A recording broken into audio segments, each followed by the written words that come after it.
आज हम science and technology को लेखपाल, यूपी पुलिस, यूपीएससी और यूपीएसएससी के सिलेबस के अनुसार अध्ययन करेंगे। स्वतंत्र भारत में विज्ञान और प्रौद्योगिकी ने राष्ट्र निर्माण और राष्ट्रीय सुरक्षा में जो केंद्रीय भूमिका निभाई है, आज की इस चर्चा में हम सीधे उसी विषय पर प्रवेश करते हैं। हाँ, और ये एक ऐसा विषय है जहाँ से प्रतियोगी परीक्षाओं, चाहे वो प्रारंभिक हो या मुख्य परीक्षा, सीधे प्रश्न बनते हैं। विज्ञान और प्रौद्योगिकी नीतियों के ऐतिहासिक विकास से लेकर आज के अत्याधुनिक तकनीकी अनुप्रयोगों तक हर चरण का अपना एक अलग महत्व है। बिल्कुल। इसलिए तथ्यों, तिथियों और विशेष शब्दावलियों पर बारीकी से ध्यान देना आवश्यक है। तो चलिए इस पूरी यात्रा को चरणबद्ध तरीके से डिकोड करते हैं। अगर हम शुरुआत की बात करें तो 1958 से लेकर 2013 तक मुख्य रूप से 4 विज्ञान नीतियां आई हैं। आज़ादी के तुरंत बाद 1958 में पहली विज्ञान नीति संकल्प यानी एसपीआर लाया गया। जी। पंडित नेहरू के समय में जब देश के सामने भूखमरी और बुनियादी ढांचे जैसी इतनी बड़ी चुनौतियां थीं, तब विज्ञान पर यह विशेष फोकस किस तरह काम कर रहा था? उस समय की परिस्थितियों को देखते हुए ये एक बहुत ही दूरदर्शी कदम था। 1958 की इस नीति का सबसे बड़ा फोकस था देश में वैज्ञानिक दृष्टिकोण, या जिसे हम साइंटिफिक टेम्पर कहते हैं, उसका विकास करना। मतलब विज्ञान को सिर्फ लैब्स तक सीमित नहीं रखना था। सही कहा। इसका मकसद विज्ञान को समाज के विकास का जरिया बनाना था। एक और बड़ी चुनौती थी उस वक्त ब्रेन ड्रेन। अच्छा। हाँ, हमारे मेधावी छात्र पढ़ाई के लिए विदेश जाते थे और वहीं रह जाते थे। उन्हें देश में रोकने के लिए फंडामेंटल रिसर्च को बढ़ावा देना जरूरी था। यानी ये नीति एक तरह से देश में विज्ञान का माहौल तैयार करने के लिए थी। मुझे याद आ रहा है कि परीक्षा के लिहाज से ये तथ्य बहुत महत्वपूर्ण है कि इसी नीति के विजन के तहत 1958 में डीआरडीओ, हाँ, और बाद में 1969 में इसरो जैसे दिग्गज संस्थानों की नींव रखी गई। एकदम सटीक तथ्य है। फिर जैसे जैसे समय बदला, हमारी ज़रूरतें भी बदलीं। 1983 में जब प्रौद्योगिकी नीति विवरण यानी टीपीएस आया, तब इंदिरा गांधी का कार्यकाल था। उस वक्त तक शायद हमें तकनीकी कमी ज्यादा महसूस होने लगी थी। बिल्कुल। उस समय तक भारत को ये समझ आ गया था कि हम हमेशा विदेशी तकनीक पर निर्भर नहीं रह सकते। इसलिए 1983 की नीति का पूरा जोर तकनीकी आत्मनिर्भरता पर आ गया, जिसे हम सेल्फ रिलायंस कहते हैं।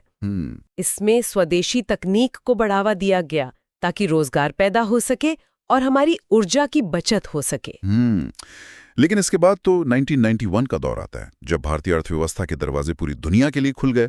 उदारीकरण के उस बड़े झटके के बाद तो विज्ञान के क्षेत्र में भी हमारी रणनीति बदलनी ही थी। उदारीकरण ने पूरी तस्वीर बदल दी थी। इसीलिए 2003 में विज्ञान और प्रौद्योगिकी नीति एसटीपी लाई गई। इस नीति का मुख्य उद्देश्य भारत को एक ज्ञान अर्थव्यवस्था या नॉलेज इकोनॉमी में तब्दील करना था। नॉलेज इकोनॉमी यानी R&D पर ज्यादा फोकस। हाँ, उस समय ये लक्ष्य रखा गया कि हमें अपने रिसर्च एंड डेवलपमेंट में जीडीपी का 2% निवेश करना चाहिए, और विदेशी कंपनियों के आने के कारण पहली बार बौद्धिक संपदा अधिकारों यानी आईपीआर की अहमियत को भी प्रमुखता से समझा गया। Intellectual property rights. और फिर आता है 2010 से 2020 का दशक, जिसे सरकार ने नवाचार का दशक घोषित किया। इसी दौरान 2013 की STIP नीति लागू हुई। जी। ये शायद पहली बार था जब इनोवेशन यानी नवाचार शब्द को नीति के नाम में ही आधिकारिक रूप से जोड़ दिया गया। 2013 की नीति कई मायनों में बहुत खास है। इसका लक्ष्य भारत को दुनिया की शीर्ष 5 वैज्ञानिक शक्तियों में शामिल करना था। यहाँ छात्रों को एक खास शब्दावली SRISTI पर ध्यान देना चाहिए। SRISTI, इसका पूरा रूप क्या है? इसका अर्थ है science, research and innovation system for high technology led path for India. काफी लंबा नाम है, science, research and innovation system for high technology led path for India. बिल्कुल। इस नीति में लैंगिक समानता यानी जेंडर पैरिटी पर भी जोर दिया गया, ताकि विज्ञान में महिलाओं की भागीदारी बढ़े। और अगर हम आज की बात करें तो सरकार STIP 2020 के नए मसौदे पर काम कर रही है, जो कि पूरी तरह से आत्मनिर्भर भारत के विजन पर आधारित है। एकदम सही। नीतियों के सफर के बाद अगर हम ये देखें कि आम आदमी की जिंदगी में तकनीक ने कैसे प्रवेश किया है, तो ये परीक्षा का सबसे महत्वपूर्ण हिस्सा बन जाता है। अप्लाइड साइंस से सबसे ज्यादा सवाल आते हैं। हाँ, सीधे एप्लीकेशंस पर प्रश्न पूछे जाते हैं। शुरुआत हम डिजिटल क्रांति से करते हैं, जहां यूपीआई ने पूरी दुनिया को हैरान कर रखा है। आज हम सब्जी वाले को भी क्यूआर कोड स्कैन करके पेमेंट कर रहे हैं। डिजिटल समावेशन या डिजिटल इंक्लूजन में भारत ने जो किया है वो अभूतपूर्व है, लेकिन परीक्षा के लिए हमें इसके एडवांस्ड वर्जन्स देखने होंगे, जैसे यूपीआई लाइट और 123 पे। ये बिना इंटरनेट के चलने वाली सुविधाएं है ना? हाँ, ये तकनीकें बिना इंटरनेट कनेक्शन के भी भुगतान की सुविधा देती हैं, जो ग्रामीण भारत के लिए एक बड़ा गेम चेंजर है। इसके अलावा जैम ट्रिनिटी, जनधन, आधार और मोबाइल। सही। इसका इस्तेमाल करके सरकार जो डायरेक्ट बेनिफिट ट्रांसफर यानी डीबीटी कर रही है, उसने सब्सिडी व्यवस्था से बिचौलियों को पूरी तरह खत्म कर दिया है। डिजिटल अनुप्रयोगों में डिजी लॉकर भी है, जहां हमारे अहम दस्तावेज सुरक्षित रहते हैं। लेकिन एक प्रोजेक्ट जो मुझे बहुत ही क्रांतिकारी लगता है वो है भाषिनी। जो लोग अंग्रेजी नहीं जानते उनके लिए ये भाषिनी एआई कैसे काम करता है। भाषिनी को आप एक रियल टाइम अनुवादक के रूप में देख सकते हैं, जो आर्टिफिशियल इंटेलिजेंस पर आधारित है। इसका मकसद इंटरनेट पर मौजूद अथाह ज्ञान को भारत की सभी स्थानीय भाषाओं में उपलब्ध कराना है, ताकि भाषा की वजह से कोई पीछे ना छूट जाए। बिल्कुल, कोई भी व्यक्ति तकनीक के लाभ से वंचित न रहे। स्वास्थ्य के क्षेत्र में भी कोविन और एभा गार्ड ने हमारे मेडिकल डेटा को डिजिटल कर दिया है। लेकिन ग्रामीण स्वास्थ्य में ई संजीवनी का भी बड़ा नाम है। ये टेलीमेडिसिन असल में जमीनी स्तर पर कैसे बदलाव ला रहा है? ई संजीवनी डिजिटल समावेशन का एक बेहतरीन मॉडल है। मान लीजिए कोई मरीज किसी दूर दराज के गांव में है जहां विशेषज्ञ डॉक्टर नहीं है। वो अपने नज़दीकी स्वास्थ्य केंद्र पर जाकर वीडियो कॉल के जरिए शहर के बड़े डॉक्टर से जुड़ सकता है। इसके साथ ही प्रधानमंत्री भारतीय जन औषधि परियोजना जैसी पहल जेनेरिक दवाएं बहुत सस्ते दामों पर उपलब्ध करा रही हैं। पीएमबीजेपी बजट 2023-24 में एक और बहुत बड़ी घोषणा हुई थी, क्रिस्पर मिशन के बारे में। इसका लक्ष्य आदिवासी क्षेत्रों में सिकल सेल एनीमिया को खत्म करना है। जो छात्र जीव विज्ञान बैकग्राउंड से नहीं है, उनके लिए क्रिस्पर असल में काम कैसे करता है? क्रिस्पर को आप एक जेनेटिक कैंची या मॉलिक्यूलर सिजर्स की तरह समझ सकते हैं। वैज्ञानिक इस तकनीक का इस्तेमाल करके डीएनए के उस हिस्से को काट कर निकाल देते हैं या सुधार देते हैं जो बीमारी पैदा कर रहा है। तो ये डायरेक्टली डीएनए लेवल पर बीमारी को ठीक करता है? हाँ, सिकल सेल एनीमिया एक आनुवांशिक बीमारी है, एक जेनेटिक डिजीज है, और क्रिस्पर तकनीक इसे जड़ से खत्म करने की क्षमता रखती है। अब अगर हम भारत के सबसे बड़े क्षेत्र कृषि की बात करें, तो वहां भी तकनीक सिर्फ ट्रैक्टर तक सीमित नहीं रही। किसान ड्रोन का इस्तेमाल कीटनाशकों के छिड़काव और फसलों की निगरानी के लिए हो रहा है, जो समय और श्रम दोनों बचाता है। इसके अलावा ई-नैम यानी राष्ट्रीय कृषि बाजार बहुत महत्वपूर्ण है।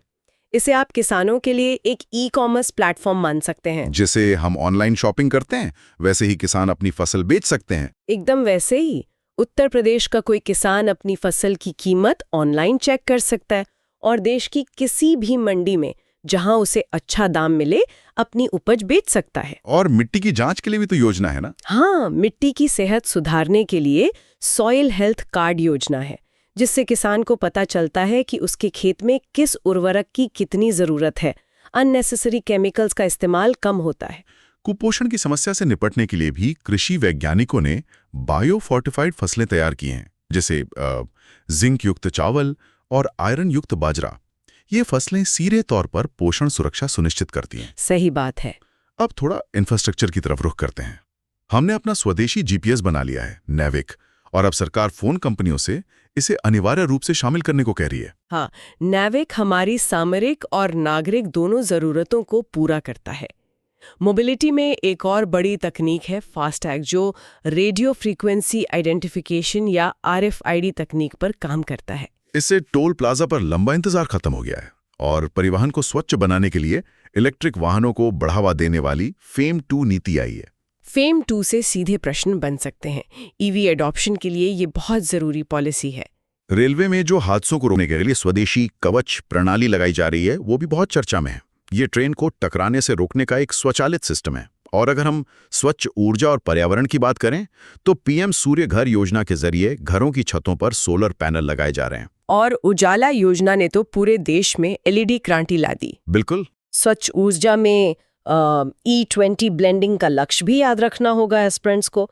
इसका मतलब है पेट्रोल में 20% इथेनॉल मिलाना। एकदम सही। इससे न सिर्फ हमारा पेट्रोल का आयात कम हो रहा है, बल्कि गन्ने और मक्के की खेती करने वाले किसानों की आमदनी भी बढ़ रही है। एकदम सही। शिक्षा के क्षेत्र में भी स्वयं और दीक्षा जैसे पोर्टल मुफ्त डिजिटल शिक्षा दे रहे हैं, और स्कूलों में जो अटल टिंकरिंग लैब्स यानी ATL बन रही हैं, वहां बच्चे 3D प्रिंटिंग और रोबोटिक्स सीख रहे हैं। और आपदा प्रबंधन यानी डिजास्टर मैनेजमेंट में भी इसरो के सैटेलाइट्स की भूमिका कमाल की है। भुवन पोर्टल का इस्तेमाल सिर्फ नक्शे देखने के लिए नहीं होता। तो इसका और क्या उपयोग है? इसका उपयोग MGNREGA के तहत बनने वाले कुओं और सड़कों की जियो टैगिंग के लिए हो रहा है, ताकि भ्रष्टाचार ना हो। ये तो ट्रांसपेरेंसी के लिए बहुत अच्छा कदम है। आपदा से जुड़ी एक और बहुत ही उपयोगी तकनीक है जेमिनी डिवाइस। जब मछुआरे गहरे समुद्र में जाते हैं तो मोबाइल नेटवर्क काम नहीं करता। हाँ, वहां तो सिग्नल नहीं आता। तो जेमिनी डिवाइस सैटेलाइट के जरिए मछुआरों को समुद्री तूफान या चक्रवात की चेतावनी उनके मोबाइल पर दे देता है। इसी तरह रेडार और रिसात उपग्रहों का डेटा बाढ़ के खतरे का पहले ही अनुमान लगाने में मदद करता है। ये तो बात हुई दैनिक जीवन की। अब कुछ विशिष्ट क्षेत्रों और मिशनों को देखते हैं। ब्लू इकोनॉमी यानी नीली अर्थव्यवस्था में भारत मत्स्य 6000 पर काम कर रहा है, जिसे समुद्रयान भी कहते हैं। जी, ये मिशन गहरे समुद्र में 6000 मीटर नीचे जाकर पॉलीमेटालिक नोड्यूल्स जैसे खनिजों की खोज करेगा, जो इलेक्ट्रिक वाहनों की बैटरी बनाने के काम आते हैं। गहरे समुद्र से जुड़ी एक और तकनीक है आलावानीकरण यानी डिसैलिनेशन।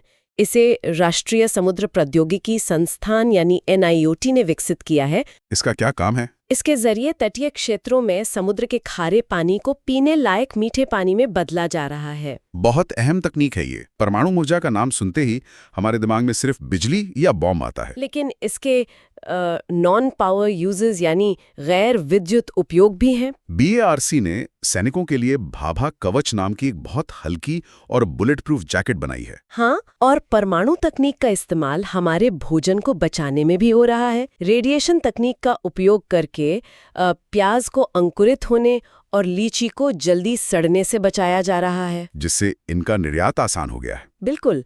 और चिकित्सा में कैंसर के इलाज के लिए टाटा मेमोरियल जैसे अस्पतालों में अब स्वदेशी कोबाल्ट मशीनें इस्तेमाल हो रही हैं। सुपर कंप्यूटिंग की दुनिया में प्रत्यूष और मेहर हमारे बड़े नाम हैं। इनसे मौसम की सटीक भविष्यवाणी होती है। इसके अलावा ट्रेडिशनल नॉलेज यानी पारंपरिक ज्ञान को सुरक्षित रखने के लिए traditional knowledge digital library TKDL एक बड़ा कदम है। इसका मुख्य उद्देश्य क्या है? इसका सबसे बड़ा उद्देश्य है बायोपायरेसी को रोकना। अतीत में विदेशी कंपनियों ने हमारे नीम और हल्दी के औषधीय गुणों का पेटेंट कराने की कोशिश की थी। हाँ, ये विवाद काफी चर्चा में रहा था। TKDL हमारे आयुर्वेद और योग के ज्ञान का एक डिजिटल सबूत है, जिससे कोई भी विदेशी कंपनी हमारे पारंपरिक ज्ञान को अपना बताकर पेटेंट नहीं करा सकती। इसी दिशा में आयुष ग्रिड भी काम कर रहा है। साइबर सुरक्षा के मोर्चे पर साइबर स्वच्छता केंद्र आम नागरिकों के कंप्यूटर और मोबाइल से वायरस हटाने में मदद कर रहा है, और CERT-IN राष्ट्रीय स्तर पर किसी भी साइबर हमले की चेतावनी जारी करने वाली सबसे प्रमुख एजेंसी है। E-रूपी को लेकर अक्सर छात्रों में ये कंफ्यूजन रहता है कि क्या ये कोई नई डिजिटल करेंसी है? नहीं, ये कोई करेंसी नहीं है। इसे आप एक तरह का डिजिटल वाउचर समझ सकते हैं।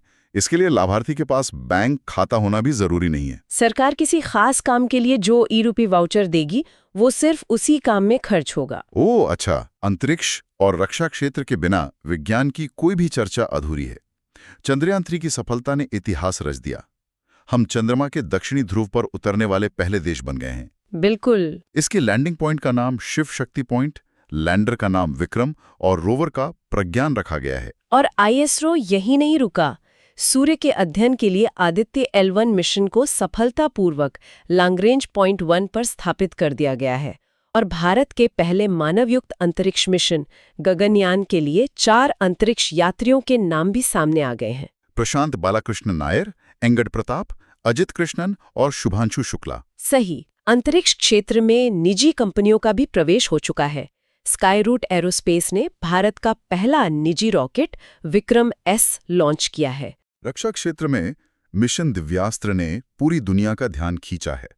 इसमें अग्नि 5 मिसाइल का परीक्षण MIRV तकनीक के साथ किया गया।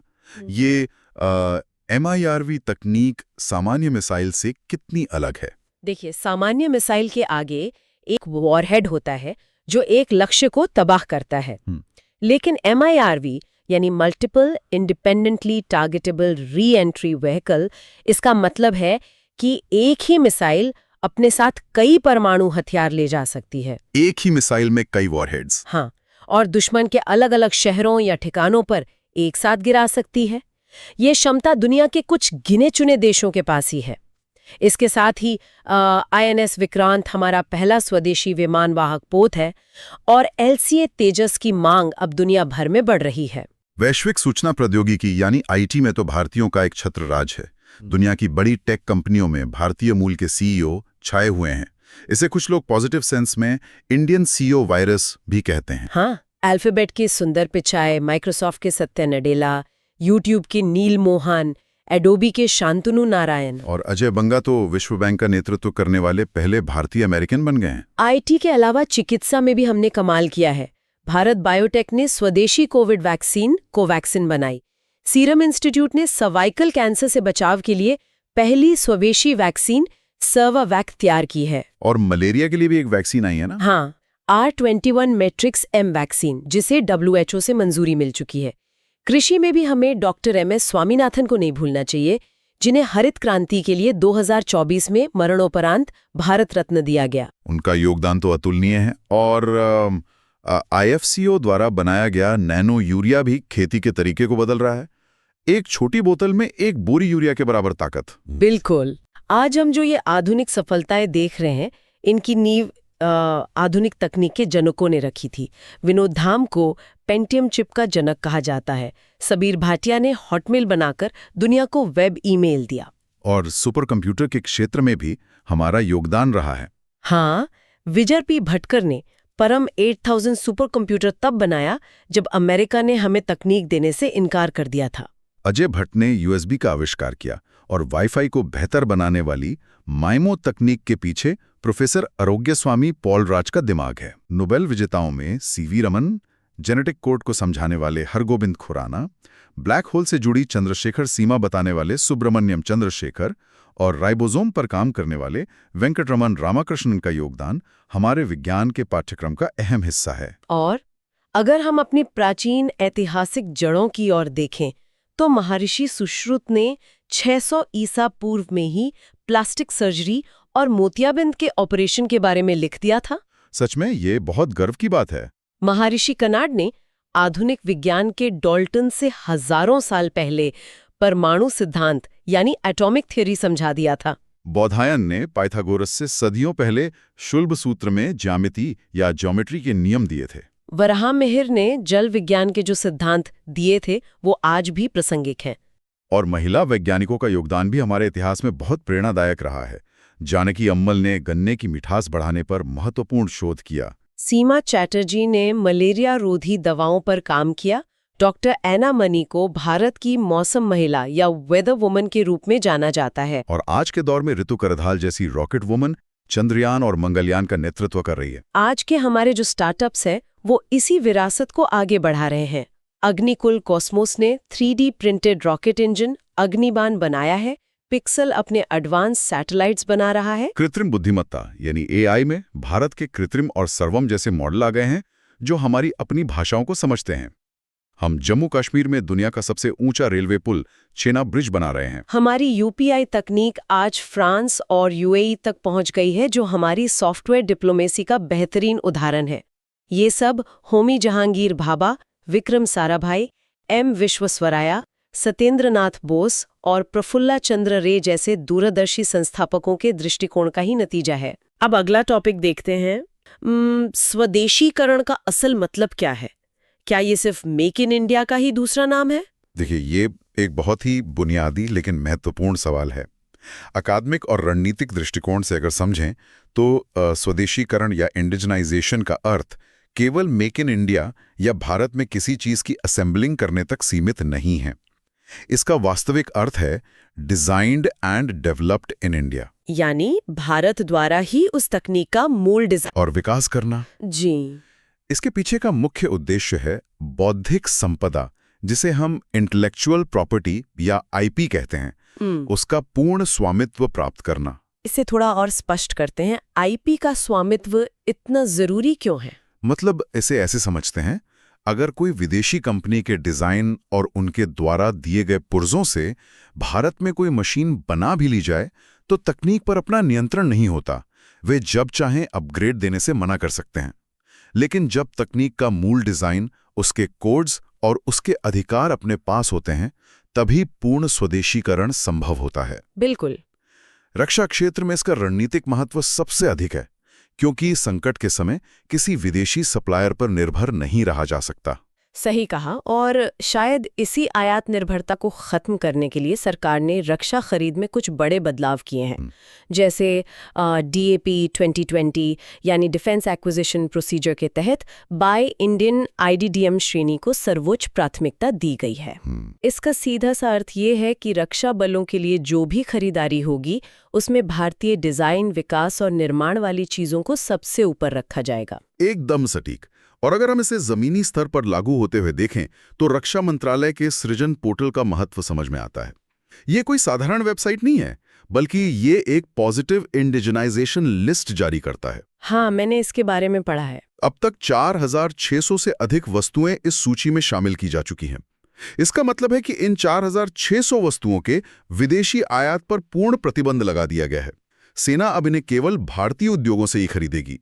ये एक बहुत बड़ा कदम है जो घरेलू उद्योगों को विश्व स्तरीय गुणवत्ता हासिल करने के लिए मजबूर भी कर रहा है और प्रोत्साहित भी। ये तो हुई नीतिगत बात। अब जरा रक्षा क्षेत्र की उन प्रमुख उपलब्धियों पर नजर डालते हैं जो इस नीति का परिणाम है और परीक्षाओं के लिए सीधे तौर पर महत्वपूर्ण तथ्य भी हैं। LCA तेजस MK-1A का नाम सबसे पहले आता है, जो हमारा पूर्णतः स्वदेशी हल्का लड़ाकू विमान है। लेकिन एक डाउट यहाँ अक्सर आता है, इसमें अभी G इंजन का उपयोग हो रहा है, तो फिर ये पूरी तरह स्वदेशी कैसे हुआ? ये एक बहुत ही अच्छा अवलोकन है। विमान का पूरा एयरफ्रेम, एवियोनिक्स, रडार और डिजाइन भारतीय है, जो अपने आप में एक बहुत बड़ी उपलब्धि है। लेकिन इंजन तकनीक दुनिया की सबसे जटिल तकनीकों में से एक है। हाँ, बिल्कुल। वर्तमान में भले ही विदेशी इंजन इस्तेमाल हो रहा हो, लेकिन पूर्ण स्वदेशीकरण के लक्ष्य के तहत भारत में ही स्वदेशी कावेरी इंजन पर बहुत तेजी से काम चल रहा है। यानी भविष्य में वो निर्भरता भी खत्म हो जाएगी। इसी तरह एक और बड़ा नाम है प्रचंड। ये एक लाइट कॉम्बैट हेलीकॉप्टर है। इसकी सबसे बड़ी खासियत ये बताई जाती है कि ये 5000 मीटर की ऊंचाई पर काम कर सकता है। जी, ये इतना खास क्यों है? क्योंकि सियाचिन जैसी 5000 मीटर की ऊंचाई का मतलब है कि वहां हवा अत्यधिक पतली होती है। आम हेलीकॉप्टर्स के रोटर्स को हवा में टिके रहने के लिए पर्याप्त लिफ्ट ही नहीं मिल पाती। दुनिया में कोई ऐसा हमलावर हेलीकॉप्टर नहीं था जो इतनी ऊंचाई पर भारी हथियारों के साथ सुरक्षित टेक ऑफ और लैंड कर सके। बहुत महत्वपूर्ण पॉइंट है ये। प्रचंड दुनिया का एकमात्र ऐसा हेलीकॉप्टर है जो ये कर सकता है। इसके अलावा INS विक्रांत को देखिए, ये भारत का पहला स्वदेशी विमान वाहक पोत है। एक विमान वाहक पोत समंदर में तैरते हुए छोटा शहर जैसा होता है और उसमें 76% सामग्री पूर्णतः भारतीय होना एक विशाल इंजीनियरिंग सफलता है। हवा और समंदर के अलावा जमीनी मारक क्षमता में भी स्वदेशी हथियारों का दबदबा बढ़ रहा है। पिनाका और ATGS जैसे हथियार अक्सर चर्चा में रहते हैं। पिनाका एक स्वदेशी multi barrel rocket launcher system है। इसकी मारक क्षमता इतनी तीव्र है कि यह युद्ध के मैदान में चंद सेकंड्स में कई रॉकेट दागकर भारी तबाही मचा सकता है। वहीं DRDO द्वारा विकसित ATAGS यानी advance towed artillery gun system एक लंबी दूरी की तोप है। इन हथियारों ने भारतीय सेना की आर्टिलरी को एक नई दिशा दी है। बिल्कुल। यहाँ स्वदेशीकरण की सफलता को समझने के लिए ब्रह्मोस मिसाइल की केस स्टडी बहुत दिलचस्प है। ब्रह्मोस मूलतः भारत और रूस का एक संयुक्त उपक्रम था, जिसमें शुरुआत में रूस का तकनीकी हिस्सा कहीं ज्यादा था। तो फिर यह हमारी आत्मनिर्भरता का प्रतीक कैसे बन गया? यही ब्रह्मोस की कहानी की सबसे बड़ी खूबी है। ये रातों रात स्वदेशी नहीं हुआ। धीरे धीरे भारत ने ब्रह्मोस के पुर्जों का स्वदेशीकरण करना शुरू किया। इसमें स्वदेशी सीकर, सेंसर और अन्य क्रिटिकल पार्ट्स लगाए गए। आज स्थिति ये है कि हम इस सुपरसोनिक क्रूज मिसाइल को फिलीपींस जैसे देशों को निर्यात कर रहे हैं। यानी खरीदार से विक्रेता बनने का सफर। जी, अंतर्राष्ट्रीय रक्षा बाजार में सिर्फ तकनीक आयात करने वाले खरीदार से विक्रेता बनने का ये एक परफेक्ट और प्रामाणिक उदाहरण है।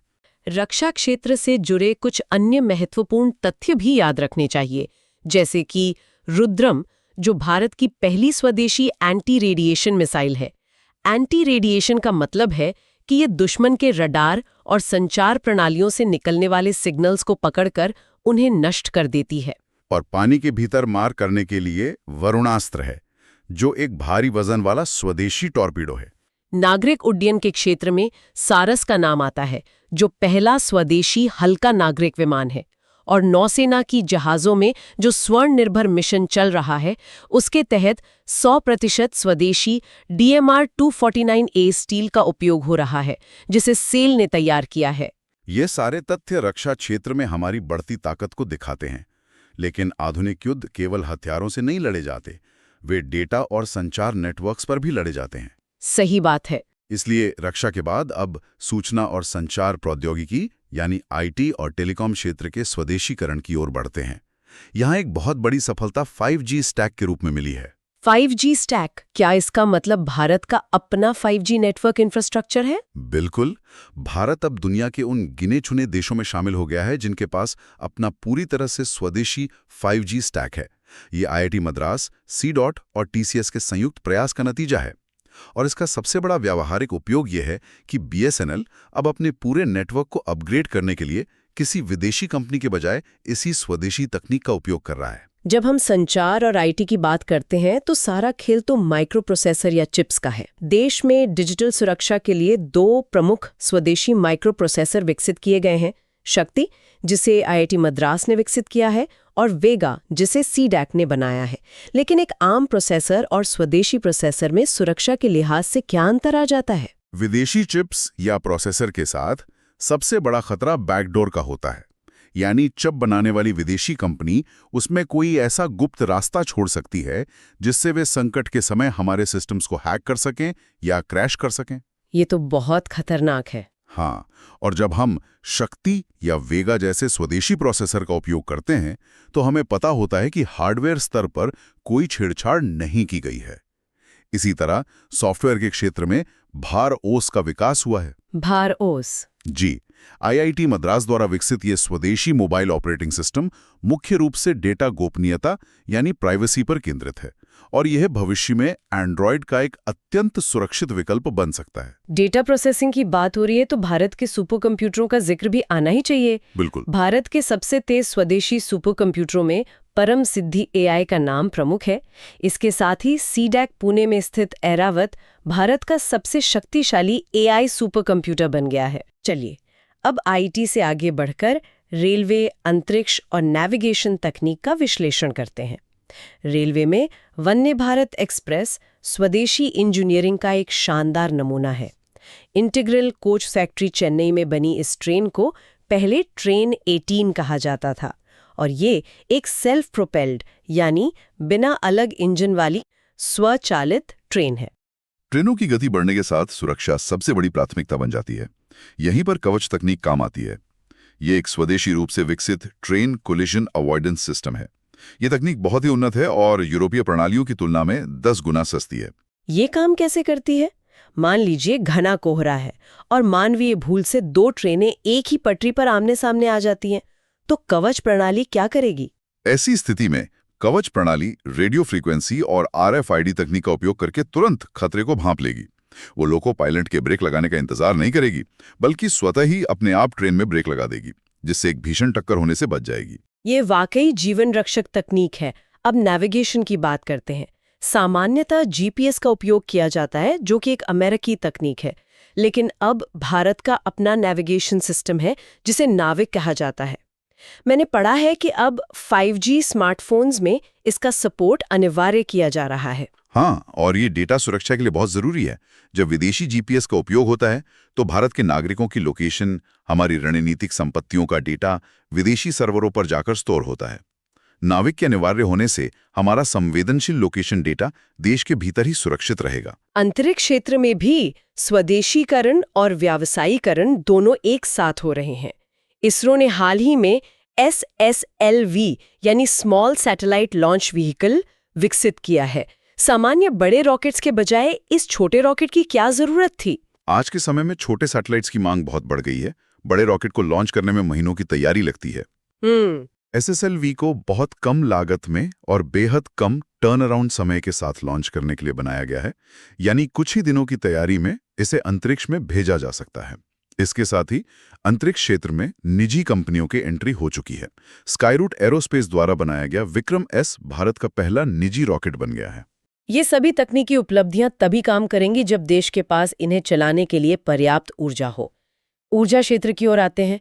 तमिलनाडु के कल्पक्कम में एक बहुत ही खास फास्ट रीडर रिएक्टर या PFBR का निर्माण हो रहा है। जी। पारंपरिक परमाणु रिएक्टर यूरेनियम से चलते हैं और भारत को यूरेनियम का भारी आयात करना पड़ता है। लेकिन कल्पक्कम का ये फास्ट ब्रीडर रिएक्टर यूरेनियम की बजाय थोरियम का उपयोग करेगा। ये एक गेम चेंजर है, क्योंकि भारत के तटीय क्षेत्रों, विशेष रूप से केरल के मोनोजाइट रेत में थोरियम का दुनिया का सबसे बड़ा भंडार उपलब्ध है। एकदम सही। इसके अलावा कोयले से बिजली बनाने में प्रदूषण को कम करने के लिए भेल ने AUSC तकनीक विकसित की है, जो पारंपरिक थर्मल प्लांट्स की तुलना में कहीं अधिक बिजली बनाती है और पर्यावरण को कम नुकसान पहुंचाती है। इन सभी सेक्टर्स में स्वदेशीकरण को तेज करने के लिए सरकार की कुछ बहुत ही महत्वपूर्ण पहल और योजनाएं हैं, जिन्हें जानना जरूरी है। जैसे कि IDEX, इसका काम रक्षा क्षेत्र में नई तकनीक बनाने वाले स्टार्टअप्स को सीधे फंडिंग देना है। दूसरी है PLI योजना, जो 14 से अधिक क्षेत्रों में लागू है। अगर कोई कंपनी भारत में मोबाइल, ड्रोन या दवाइयों का उत्पादन करती है, तो सरकार उसे नकद प्रोत्साहन या इंसेंटिव देती है। इसके अलावा उत्तर प्रदेश और तमिलनाडु में रक्षा औद्योगिक गलियारे बनाए गए हैं और चिप्स के निर्माण के लिए इंडिया सेमीकंडक्टर मिशन शुरू किया गया है, ताकि भारत में ही चिप निर्माण का पूरा इकोसिस्टम खड़ा किया जा सके। बिल्कुल। अब तक हमने जिन तकनीकों पर चर्चा की है वो आज की ज़रूरतें हैं, लेकिन विज्ञान और प्रौद्योगिकी के इस व्याख्यान में हमारा ध्यान नई और उभरती हुई प्रौद्योगिकियों पर भी होना चाहिए। इनमें सबसे आगे है आर्टिफिशियल इंटेलिजेंस, और अब सिर्फ सामान्य AI की नहीं बल्कि जेनरेटिव AI की बात हो रही है, जैसे कि ChatGPT या जेमिनी। जनरेटिव AI की ताकत तो स्पष्ट है। ये टेक्स्ट, कोड्स, इमेज सब कुछ बना सकता है, लेकिन इसके खतरे भी उतने ही बड़े हैं, विशेषकर डीप फैक का मुद्दा, जहां AI का उपयोग करके किसी भी व्यक्ति का हूबहू असली दिखने वाला नकली वीडियो बनाया जा सकता है। हाँ, ये एक बड़ी समस्या है। ये मिस इन्फॉर्मेशन या गलत सूचनाओं के फैलने का एक बहुत बड़ा कारण है। खासकर चुनावों के दौरान ये एक गंभीर सुरक्षा चुनौती बन जाता है। भारत इस चुनौती से कैसे निपट रहा है? भारत का रुख AI को लेके बहुत स्पष्ट है। हमारी नीति AI फॉर ऑल की है। सकारात्मक पक्ष देखें तो भाषणी मिशन इसका एक बड़ा उदाहरण है। भारत में भाषा की एक बड़ी दीवार है। भाषणी मिशन इंटरनेट की ज्ञान को सभी भारतीय भाषाओं में अनुवादित करके उपलब्ध करा रहा है। और सुरक्षा के मोर्चे पर? सुरक्षा के मोर्चे पर 2023 में वैश्विक स्तर पर ब्लेचले घोषणा पत्र पर हस्ताक्षर हुए हैं, जो AI की सुरक्षा सुनिश्चित करने का पहला वैश्विक प्रयास है। इसके अलावा 2024 के लिए GPAI यानी ग्लोबल पार्टनरशिप ऑन AI समूह की अध्यक्षता भी भारत कर रहा है, जो ये तय करेगा कि AI का सुरक्षित और नैतिक उपयोग कैसे हो। AI के बाद अगर कोई तकनीक भविष्य को पूरी तरह से बदलने वाली है, तो वो है क्वांटम तकनीक। भारत सरकार ने 2023 में 6003 करोड़ रुपए के बजट के साथ राष्ट्रीय क्वांटम मिशन को मंजूरी दी है। ये तकनीक सामान्य सुपर कंप्यूटर से कितनी अलग है? इसे समझने के लिए एक सरल उदाहरण लेते हैं। मान लीजिए एक बहुत बड़ी लाइब्रेरी है और उसमें एक खास किताब का एक खास पन्ना ढूंढना है।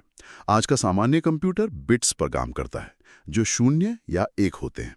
वह एक एक करके हर किताब को चेक करेगा। लेकिन क्वांटम कंप्यूटर क्यूबिट्स पर काम करता है, जो एक ही समय में 0 और 1 दोनों अवस्थाओं में रह सकते हैं। वह एक ही समय में एक साथ लाइब्रेरी की हर किताब को चेक कर लेगा।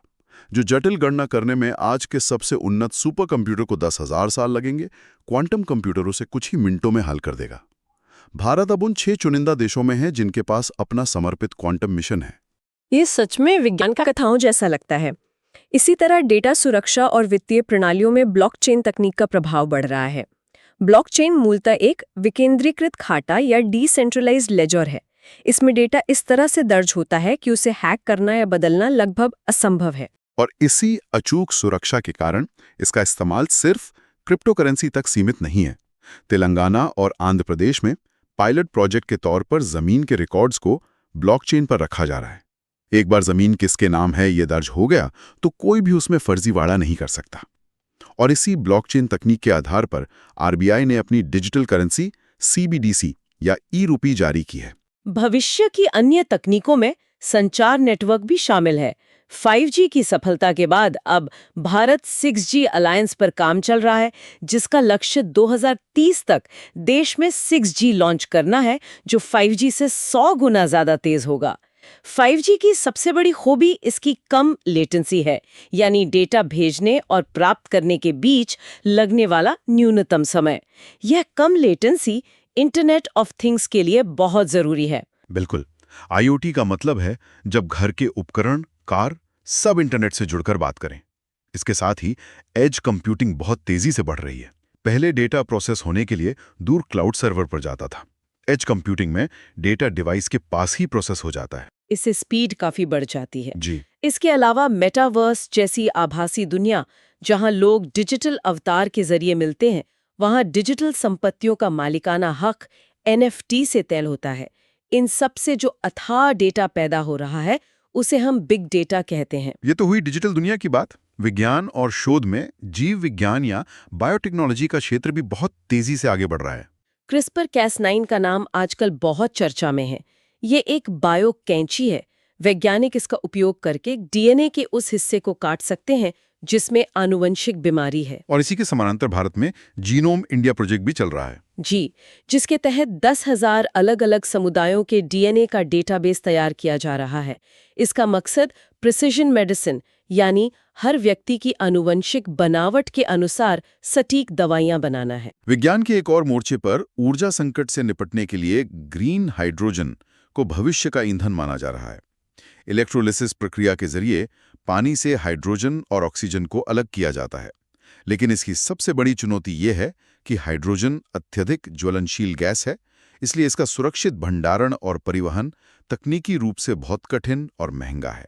अंत में कुछ और अत्यंत महत्वपूर्ण वैज्ञानिक और सुरक्षा अनुसंधान। महाराष्ट्र के हिंगोली में लीगो इंडिया प्रयोगशाला बन रही है, जो ब्रह्मांड में गुरुत्वाकर्षण तरंगों का पता लगाएगी। और दूसरी तरफ डिजिटल दुनिया के सबसे अंधेरे हिस्से, जिसे डार्क नेट कहते हैं, वहां होने वाले अवैध हथियारों और ड्रग्स के व्यापार को रोकने के लिए जांच एजेंसियां ऑपरेशन चक्र जैसे अभियान चला रही हैं। अब अगला टॉपिक देखते हैं। सबसे पहले ये स्पष्ट होना चाहिए कि ये ड्यूअल यूज प्रौद्योगिकी आखिर है क्या। अगर हम इसके नाम पर ही ध्यान दें तो इसका सीधा सा अर्थ उन तकनीकों, सामग्रियों या उपकरणों से है जिनका उपयोग नागरिक यानी पीसफुल उद्देश्यों के लिए, बिल्कुल, और सैन्य यानी डिस्ट्रक्टिव उद्देश्यों दोनों के लिए किया जा सकता है। एक ही तकनीक, लेकिन उसके इस्तेमाल के दो बिल्कुल अलग अलग सिरे। तो इसका क्या अर्थ है? अगर हम इसे व्यापक संदर्भ में देखें तो ये अवधारणा हमारे आसपास ही मौजूद है और इसका दायरा बहुत बड़ा है। हम इसके सबसे सरल उदाहरण से शुरुआत कर सकते हैं, जीपीएस तकनीक। हाँ, नेविगेशन के लिए। सही कहा। नागरिक उपयोग में हम इसका इस्तेमाल शहर में रास्ता खोजने या नेविगेशन के लिए करते हैं। ये एक बहुत ही शांतिपूर्ण और उपयोगी काम है। लेकिन सैन्य उपयोग में सेना इसी जीपीएस डेटा का उपयोग किसी क्रूज मिसाइल को सटीक निशाना लगाने या ड्रोन स्ट्राइक के लिए करती है। तकनीक वही है, सैटेलाइट वही है, लेकिन उद्देश्य पूरी तरह बदल गया। एक और बहुत ही क्लासिक उदाहरण अमोनियम नाइट्रेट का है। खेतों में किसान इसका उपयोग उर्वरक यानी फर्टिलाइजर के रूप में करता है ताकि फसल अच्छी हो। ये एक जीवन रक्षक नागरिक उपयोग है। लेकिन वही रसायन जब किसी गलत हाथ में पड़ता है तो आतंकवादी उसका उपयोग आईईडी यानी इम्प्रोवाइज्ड एक्सप्लोजिव डिवाइस मतलब बम बनाने में कर सकते हैं। इसका सीधा अर्थ यह है कि कोई भी तकनीक अपने आप में अच्छी या बुरी नहीं होती, उस तकनीक को इस्तेमाल करने वाले का इरादा उसे परिभाषित करता है। परीक्षा के दृष्टिकोण से छात्रों को इस द्वैत को समझना बहुत जरूरी है। सुमेलन यानी मैचिंग वाले प्रश्नों में अक्सर तकनीक का नाम देकर उसके नागरिक और सैन्य उपयोगों को पहचानने के लिए कहा जाता है। यहाँ एक बहुत ही रोचक तथ्य सामने आता है। अगर हम विज्ञान के विभिन्न क्षेत्रों का गहराई से विश्लेषण करें तो ये डुअल यूज और भी स्पष्ट हो जाता है। उदाहरण के लिए परमाणु तकनीक को लेते हैं। Nuclear technology. हाँ, इसका एक बहुत ही शानदार शांतिपूर्ण उपयोग है।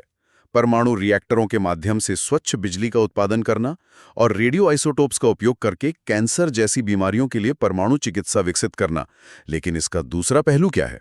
उसी यूरेनियम या प्लूटोनियम का इस्तेमाल करके विनाशकारी परमाणु बम या डर्टी बम बनाना।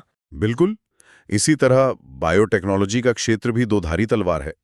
एक तरफ हम इसका उपयोग जीवन रक्षक टीके और आधुनिक दवाइयां बनाने में करते हैं, लेकिन इसका सबसे खतरनाक स्या पहलू एंथ्रैक्स या चेचक वायरस जैसे जैविक हथियारों का निर्माण है, जो रातों रात महामारियां फैला सकते हैं। और अगर हम रसायन विज्ञान या केमिकल सेक्टर की बात करें तो वहां भी यही कहानी है। कीटनाशक, पेंट्स और प्लास्टिक उद्योग इसके बहुत ही सामान्य और शांतिपूर्ण उपयोग हैं। लेकिन जब यही रसायन सैन्य ग्रेड के बन जाते हैं तो वे नर्व गैस या मस्टर्ड गैस जैसे खौफनाक रासायनिक हथियार बन जाते हैं। सही कहा। और आज के तकनीकी युग में ड्रोन या यूएवी का उदाहरण तो सबसे ज्यादा प्रासंगिक है।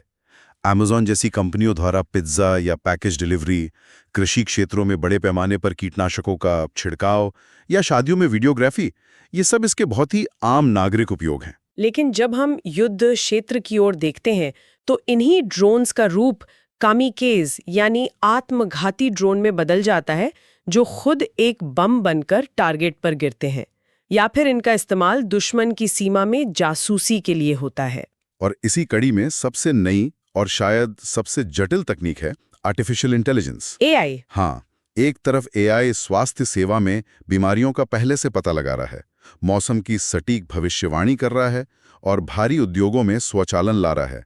लेकिन दूसरी ओर ये ऑटोनॉमस लीथल वेपन्स यानी स्वायत्त घातक हथियारों का रूप भी ले रहा है, जो बिना किसी मानवीय कमांड के खुद लक्ष्य को पहचानने और उसे खत्म करने का फैसला ले सकते हैं। ये एक बहुत ही डरावनी संभावना है। इन्हीं दोहरे उपयोगों और इनसे जुड़े खतरों के कारण वैश्विक स्तर पर नियंत्रण की आवश्यकता महसूस की गई। प्रौद्योगिकी सिर्फ विकास का साधन नहीं है, बल्कि ये राष्ट्रीय सुरक्षा का भी मुद्दा है। छात्रों को ध्यान देना चाहिए कि इन्हीं चिंताओं ने वैश्विक निर्यात नियंत्रण व्यवस्थाओं को जन्म दिया। प्रतियोगी परीक्षाओं में इन व्यवस्थाओं से लगातार प्रश्न बनते हैं। मुख्य रूप से ये 4 समूह हैं जिन्हें एक तरह से दुनिया के एक्सक्लूसिव क्लब माना जा सकता है। पहला है वासेनार व्यवस्था। Wassenaar arrangement. इसकी स्थापना 1996 में हुई थी। इसका मुख्य फोकस पारंपरिक हथियारों और द्विउपयोगी वस्तुओं के निर्यात को नियंत्रित करना है, ताकि वे गलत हाथों में ना पड़े। और भारत के संदर्भ में सबसे महत्वपूर्ण तथ्य यह है कि भारत वर्ष 2017 में इस वासेनार व्यवस्था का सदस्य बना। बिल्कुल। दूसरा महत्वपूर्ण समूह ऑस्ट्रेलिया समूह है। 1985 में स्थापित इस समूह का मुख्य उद्देश्य रासायनिक और जैविक हथियारों के वैश्विक प्रसार को रोकना है। यहाँ परीक्षा के लिए एक बहुत ही विशिष्ट तथ्य है जिस पर छात्रों को ध्यान केंद्रित करना चाहिए। स्रोत सामग्री में स्पष्ट रूप से उल्लेख किया गया है कि भारत 2017 में इसका 42वां सदस्य बना। और उसी स्रोत में ये भी बताया गया है कि भारत 2018 में इसका 43वां सदस्य बना। हाँ, परीक्षा में विकल्पों को देखकर ही छात्रों को सही उत्तर का चयन करना होगा। ये दोनों तथ्य एक ही विषय को संदर्भित करते हैं। चलिए तीसरे और एक बहुत ही स्ट्रेटेजिक समूह की बात करते हैं, MTCR यानी मिसाइल प्रौद्योगिकी नियंत्रण व्यवस्था। 1987 में स्थापित इस समूह का विजन बहुत स्पष्ट था। 300 किलोमीटर से अधिक रेंज और 500 किलोग्राम से अधिक पेलोड ले जाने वाली मिसाइल और ड्रोन तकनीक के प्रसार को रोकना। ये दुनिया को बैलिस्टिक मिसाइलों की दौड़ से बचाने का एक प्रयास था। भारत 2016 में इस महत्वपूर्ण समूह का 35वां सदस्य बना। इस सदस्यता का रणनीतिक महत्व बहुत बड़ा है और इसका सीधा लाभ हमें देखने को भी मिला। सदस्य बनने के बाद ही भारत रूस के साथ मिलकर अपनी ब्रह्मोस क्रूज मिसाइल की रेंज को 290 किलोमीटर से बढ़ाकर 450 किलोमीटर से भी अधिक कर पाया। क्योंकि MTCR का सदस्य बनने के बाद 300 किलोमीटर की वो पुरानी पाबंदी भारत पर से हट गई थी। अब आते हैं चौथे और अंतिम समूह पर, NSG यानी परमाणु आपूर्तिकर्ता समूह। इसकी स्थापना 1974 में हुई थी और इसका मुख्य काम परमाणु सामग्री और तकनीक के व्यापार को नियंत्रित करना है। NSG की कहानी भारत के लिए थोड़ी अलग है। छात्रों को ये स्पष्ट रूप से याद रखना चाहिए कि चीन के लगातार राजनीतिक विरोध के कारण भारत अभी तक NSG का पूर्ण सदस्य नहीं बन पाया है। चीन का तर्क है कि भारत ने परमाणु अप्रसार संधि यानी NPT पर हस्ताक्षर नहीं किए हैं। हालांकि इस बाधा के बावजूद 2008 में भारत अमेरिका नागरिक परमाणु समझौते के कारण भारत को NSG से दुनिया भर के साथ परमाणु व्यापार करने के लिए एक विशेष छूट यानी वेवर मिला हुआ है। ये भारत की कूटनीतिक जीत का एक बहुत बड़ा उदाहरण है। लेकिन ये नियंत्रण केवल अंतर्राष्ट्रीय मंचों तक ही सीमित नहीं है। भारत के भीतर भी इन संवेदनशील तकनीकों को सख्ती से रेगुलेट किया जाता है। बिल्कुल। भारत में इस पूरे निर्यात नियंत्रण का जिम्मा वाणिज्य मंत्रालय के अधीन विदेश व्यापार महानिदेशालय यानी DGFT के पास है। DGFT ने इसके लिए एक विशेष सूची तैयार की है जिसे स्कोमेट कहा जाता है। स्कोमेट का पूर्ण रूप परीक्षा के लिए महत्वपूर्ण है। Special chemicals, organisms, materials, equipment and technologies.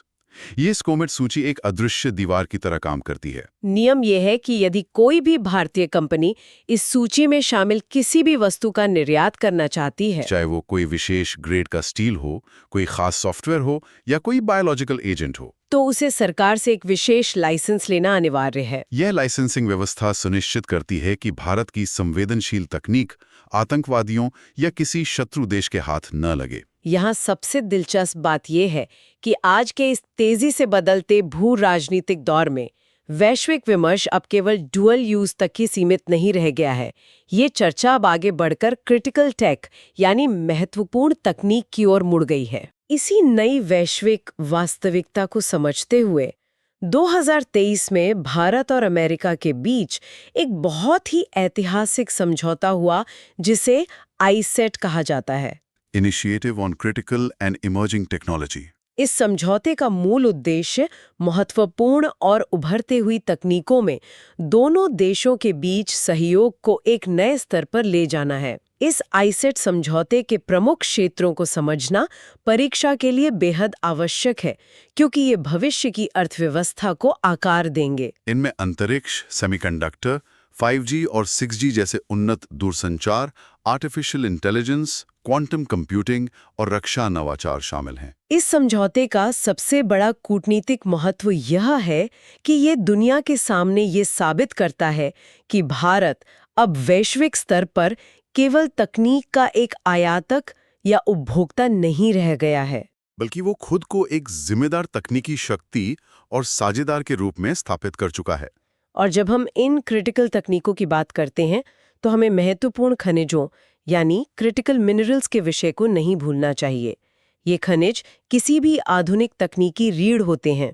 बिना इन कच्चे मालों के कोई चिप या रॉकेट नहीं बन सकता। भारत सरकार ने इस चुनौती को पहचानते हुए 2023 में 30 ऐसे महत्वपूर्ण खनिजों की एक विस्तृत सूची जारी की है।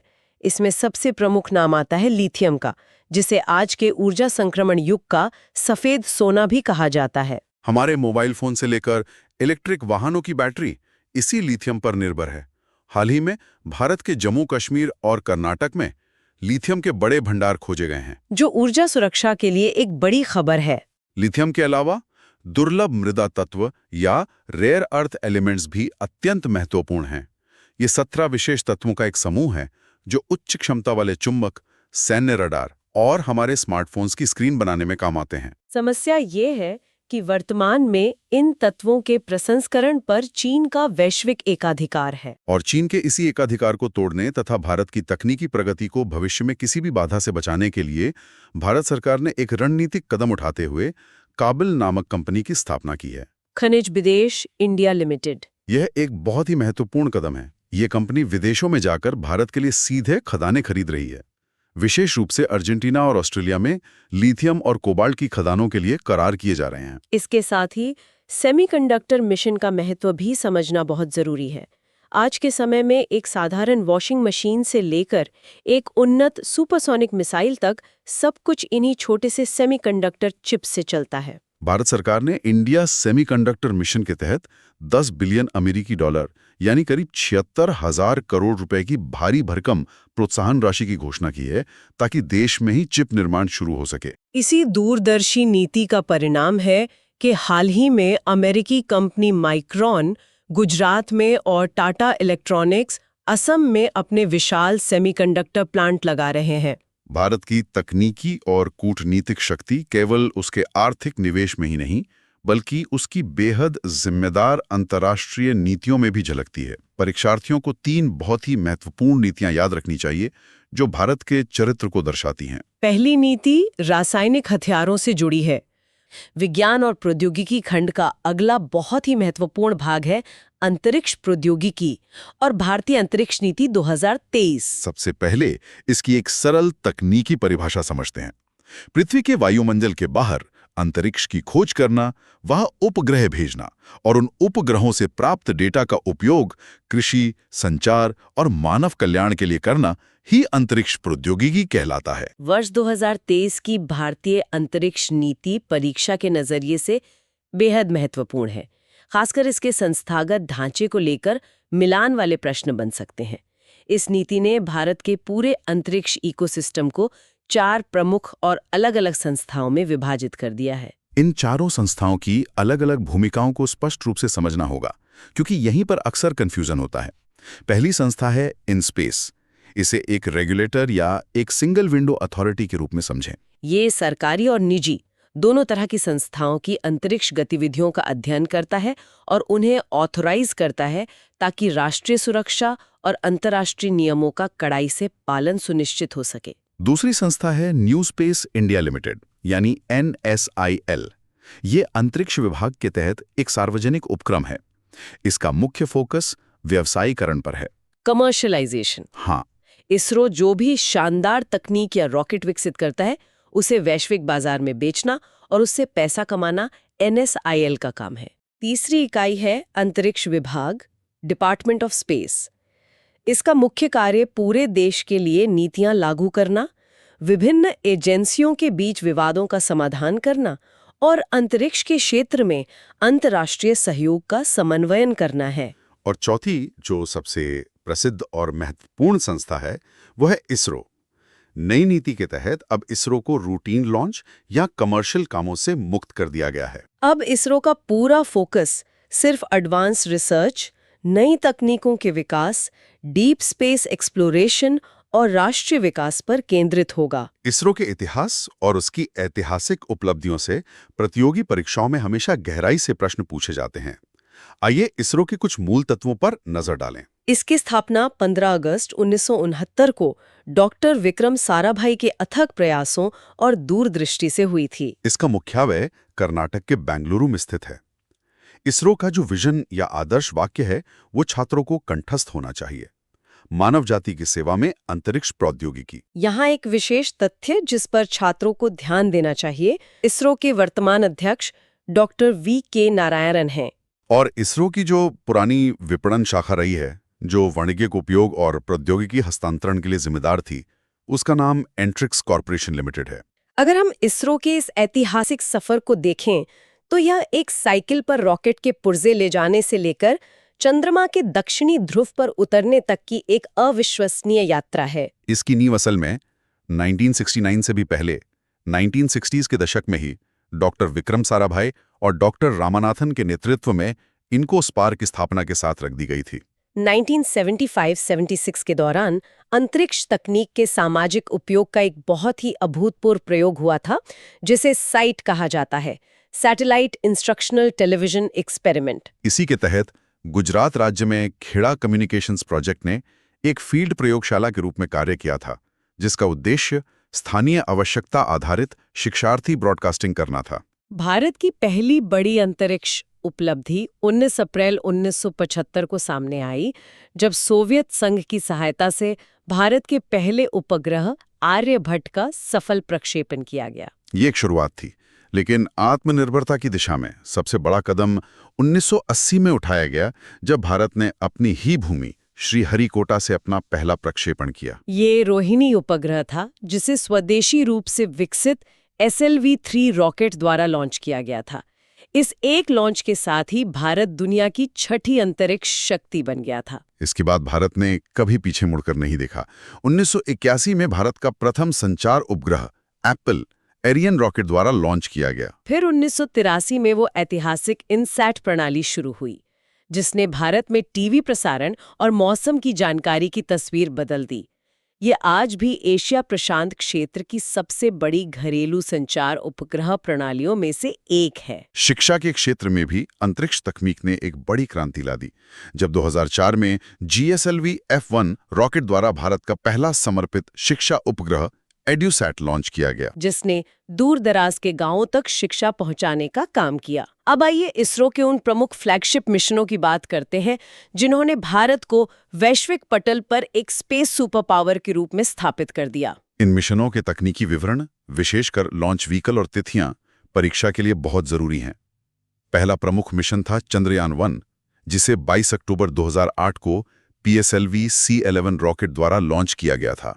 यह भारत का पहला डीप स्पेस मिशन था और इसकी सबसे बड़ी ऐतिहासिक उपलब्धि चंद्रमा के ध्रुवीय क्षेत्रों में पानी के अणुओं की ठोस खोज थी, जिसने पूरी दुनिया की अंतरिक्ष एजेंसियों का चंद्रमा की ओर देखने का नजरिया बदल दिया। इसके बाद चंद्रयान-2 मिशन आया, जिसे 22 जुलाई 2019 को GSLV Mark 3 द्वारा भेजा गया, जिसे अब LVM-3 कहा जाता है। यह एक अत्यधिक जटिल मिशन था जिसमें ऑर्बिटर, लैंडर विक्रम और रोवर प्रज्ञान शामिल थे। हालांकि इसका लैंडर सॉफ्ट लैंडिंग नहीं कर पाया, लेकिन इसके क्रैश लैंडिंग स्थल को अब भारत ने तिरंगा पॉइंट के नाम से सहेज कर रखा है। और फिर आई चंद्रयान-3 की वो ऐतिहासिक सफलता जिसने हर भारतीय का सीना चौड़ा कर दिया। इसे 14 जुलाई 2023 को LVM-3M4 रॉकेट द्वारा लॉन्च किया गया था। और वो तारीख 23 अगस्त 2023, जब लैंडर विक्रम ने चंद्रमा के दुर्गम दक्षिणी ध्रुव पर सॉफ्ट लैंडिंग की। ऐसा करने वाला भारत विश्व का पहला देश बन गया। छात्रों को याद रखना चाहिए कि इस अभूतपूर्व सफलता की याद में अब भारत में हर साल 23 अगस्त को राष्ट्रीय अंतरिक्ष दिवस के रूप में मनाया जाता है। चंद्रयान-3 के जिस स्थान पर लैंडर ने कदम रखा, उस लैंडिंग स्थल को शिव शक्ति पॉइंट नाम दिया गया है। चंद्रमा के अलावा मंगल ग्रह पर भी भारत ने इतिहास रचा है। मंगलयान को 5 नवंबर 2013 को PSLV C-25 रॉकेट द्वारा लॉन्च किया गया था। लगभग 10 महीने की यात्रा के बाद 24 सितंबर 2014 को ये मंगल की कक्षा में पहुंचा और सबसे बड़ी बात, अपने पहले ही प्रयास में मंगल पर पहुंचने वाला भारत दुनिया का पहला देश बन गया। चंद्रमा और मंगल के बाद इसरो ने सूर्य की ओर भी कदम बढ़ा दिए हैं। हाल ही में 2 सितंबर 2023 को PSLV C-57 रॉकेट द्वारा भारत का पहला समर्पित सौर मिशन आदित्य L1 लॉन्च किया गया। ये मिशन पृथ्वी और सूर्य के बीच स्थित L1 पॉइंट पर एक हेलो ऑर्बिट में स्थापित होकर सूर्य के बाहरी आवरण यानी कोरोना और सौर तूफानों का गहराई से अध्ययन कर रहा है। ये मिशन जुलाई 2024 में अपने निर्धारित स्थान पर सफलतापूर्वक पहुंच चुका है। इन सभी शानदार सफलताओं के पीछे एक बहुत बड़ी ताकत है, इसरो के प्रक्षेपण यान। एक तरह से ये इसरो की रीढ़ है। सबसे पहले बात करते हैं PSLV की। इसे इसरो का वर्क हॉर्स या भरोसेमंद घोड़ा कहा जाता है, क्योंकि इसने लगातार कई सफल उड़ानें भरी हैं। 15 फरवरी 2017 को इसी PSLV C-37 उड़ान के जरिए एक साथ 104 उपग्रह लॉन्च करके इसरो ने एक विश्व रिकॉर्ड स्थापित कर दिया था, जिसे देखकर पूरी दुनिया हैरान रह गई थी। दूसरा प्रमुख यान है LVM-3, जिसे पहले GSLV Mark 3 कहा जाता था। ये इसरो का अब तक का सबसे भारी और शक्तिशाली रॉकेट है। इसकी विशालता और क्षमता के कारण इसे फैट बॉय भी कहा जाता है। चंद्रयान-3 जैसे भारी पेलोड्स और ब्रिटिश कंपनी OneWeb के 36 उपग्रहों के समूहों की कमर्शियल लॉन्चिंग इसी शक्तिशाली रॉकेट से की गई थी। इसके अलावा इसरो अब भविष्य की जरूरतों को देखते हुए एक नेक्स्ट जनरेशन लॉन्च व्हीकल यानी NGLV विकसित कर रहा है। ये एक एडवांस्ड त्रिचरणीय वाहन होगा जिसमें भारी पेलोड ले जाने की अपार क्षमता होगी। LVM-3 की क्षमता को और भी अधिक बढ़ाने के लिए इसके सेमी क्रायोजेनिक इंजन के प्री बर्नर इग्निशन का मई 2024 में एक बहुत ही सफल परीक्षण भी किया जा चुका है। भविष्य के मिशनों की बात करें तो इसरो अब अंतरिक्ष में एक और नई छलांग लगाने जा रहा है। इसका नाम है SpaceX मिशन। परीक्षा के दृष्टिकोण से यह एक गेम चेंजर तकनीक है। अगर हम इसे व्यापक संदर्भ में देखें तो SpaceX है क्या? ये स्पेस डॉकिंग का एक तकनीकी प्रदर्शन है। सरल शब्दों में अंतरिक्ष में दो अलग-अलग उपग्रहों या अंतरिक्ष यानों को आपस में भौतिक रूप से जोड़ने की प्रक्रिया को डॉकिंग कहते हैं। ये इतना आसान नहीं है। ये अंतरिक्ष में हजारों किलोमीटर प्रति घंटे की रफ्तार से उड़ते हुए दो ऑब्जेक्ट्स के बीच सुई में धागा डालने जैसा है। इसके साथ ही भारत के पहले महत्वाकांक्षी मानव अंतरिक्ष मिशन गगनयान पर भी बहुत तेजी से काम चल रहा है। इस मिशन के तहत 3 भारतीय अंतरिक्ष यात्रियों को लो अर्थ ऑर्बिट में भेजा जाएगा। 2023 में इसका क्रू एस्केप सिस्टम यानी आपात स्थिति में यात्रियों को बचाने की प्रणाली का परीक्षण पूरी तरह सफल रहा है। और सबसे रोमांचक बात यह है कि 2024 के अंत तक व्योम मित्र नामक एक महिला ह्यूमनॉइड रोबोट के साथ एक मानव रहित परीक्षण उड़ान भी निर्धारित है। केवल सरकारी स्तर पर ही नहीं बल्कि अंतरिक्ष क्षेत्र में निजीकरण और कूटनीति के मोर्चे पर भी भारत बहुत तेजी से आगे बढ़ रहा है। मई 2024 में NSIL ने एक बड़ा कदम उठाते हुए रिमोट सेंसिंग उपग्रह डेटा का वाणिज्यिक नियंत्रण पूरी तरह से अपने हाथ में ले लिया। निजी स्पेस स्टार्टअप कंपनियों का उदय भी भारत में तेजी से हो रहा है। अग्निकुल कॉस्मस ने मई 2024 में अपने निजी रॉकेट अग्निबाण सॉर्टेक 01 का सफल परीक्षण करके इतिहास रच दिया है। वहीं स्काईरूट एरोस्पेस अपनी प्रसिद्ध विक्रम सीरीज के रॉकेट बना रही है। अब अगला टॉपिक देखते हैं। तो चलिए सीधे रक्षा प्रौद्योगिकी के सबसे ऐतिहासिक कार्यक्रम से शुरुआत करते हैं। बिल्कुल। सबसे पहले बात करते हैं IGMDP की, यानी integrated guided missile development programme. ये एक ऐसा टॉपिक है जिसका ऐतिहासिक और तकनीकी दोनों महत्व है। 26 जुलाई 1983 ये वो तारीख है जब इस कार्यक्रम की नींव रखी गई थी।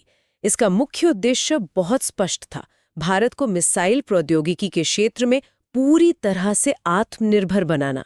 इस मिशन का नेतृत्व डॉक्टर APJ अब्दुल कलाम ने किया था और इसीलिए उन्हें मिसाइल मैन कहा जाता है।